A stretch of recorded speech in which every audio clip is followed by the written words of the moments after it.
बबुआन जी कहाँ? भाई कल के शो को देखते हुए भोजपुरी बवाल जो शो आ रहा है कलर्स टीवी और जियो हॉटस्टार पे, उस शो को देख के कल मज़ा आ गया।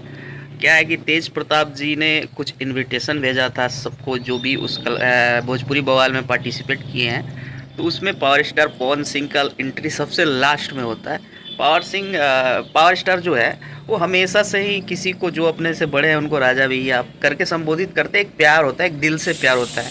लेकिन तेजू भैया को ये पसंद नहीं आता, वो बोलते हैं हमें तो तेजू भैया बोलते हैं। तो पावर स्टार बोलते हैं हम तो प्यार से प्यार से बोलते हैं राजा भैया।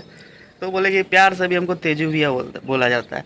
पावर स्टार का हो जाता है भाई दिमाग खराब, उनका ईगो से कोई खेल नहीं सकता है। उठते और सीधा निकल जाते हैं, बोलते माइक निकाल, निकाल माइक का भी और वहाँ से निकल जाते हैं। फिर तेजू भैया इधर से फ़ोन मिलाते हैं, फ़ोन उठाते नहीं है पावर स्टार। अब कल के एपिसोड में शायद आ सकते हैं वापस, लेकिन अभी तक तो यही दिख रहा है कि पावर स्टार एकदम निकल गए हैं। देखिए पवन सिंह का यही है, पवन सिंह सिर्फ पैसों के लिए काम नहीं करते किसी भी शो में।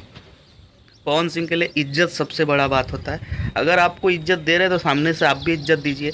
आप सोचिएगा कि उनका टांग खिंचाई कर दे और वो चुपचाप हो आपकी बातों को जी हाँ भैया ये करके निकल जाना। आपको इज्जत दे रहे हैं, सामने से भी इज्जत की उम्मीद करते हैं। आपको बड़ा समझ के, बड़ा भाई समझ के इज्जत दे रहे हैं तो आप भी इज्जत करिए ना जी। ऐसा नहीं कि आप उनका मजाक बना सकते हैं और वो मजाक को इतना लाइटली लेकर अपने ऊपर और निकल जाएंगे वहाँ से, ऐसा हो नहीं सकता। पावर स्टार है मोडियल आदमी भाई, इस बात को आप लोगों को ख्याल में रखना पड़ेगा, दिमाग में रखना पड़ेगा। वो किसी का ये मजाक नहीं लेंगे अपने ऊपर। तो बाकी आप लोगों को क्या राय, आप लोगों को शो कैसा लग रहा है, आप लोग ज़रूर अपना राय जो है अपना कमेंट में दीजिएगा। तब तक के लिए जय भोजपुरी, हर हर महादेव।